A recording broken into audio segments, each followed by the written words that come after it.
नवीन लग्न झाल्यानंतर माझी मैत्रीण.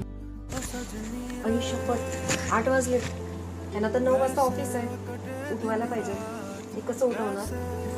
आहो आहो, गुड मॉर्निंग. 8 वाजले. तुम्हाला 9 वाजता ऑफिस आहे ना? लवकर उठा. तुमचं शर्ट मी इस्त्री करून ठेवलं आणि तुम्हाला कॉफी पण बनवून ठेवली. तुम्ही पटकन आंघोळ करून घ्या. मी तुम्हाला छानपैकी पोहे बनवून देते. माझा आवाज असाच आहे. लग्नाला 1 वर्ष पूर्ण झाल्यानंतर माझी मैत्रीण. शिट यार, झोपच झाली नाही माझी. 8 वाजले तरी हा माणूस उठला नाही. काय अक्कल बिकल आहे की नाही? ओ उठा की, बघा ना 8 वाजले, कळत नाही का उठायचं? जा उठा, जा मला एक कॉफी करून आण जा. का म्हणजे मी काही नोकर आहे का तुमच्या घरची? काय मी एकटीने ठेका घेतलाय? जा कॉफी पण करा आणि आजचा टिफिन पण तुम्हीच बनवायचा.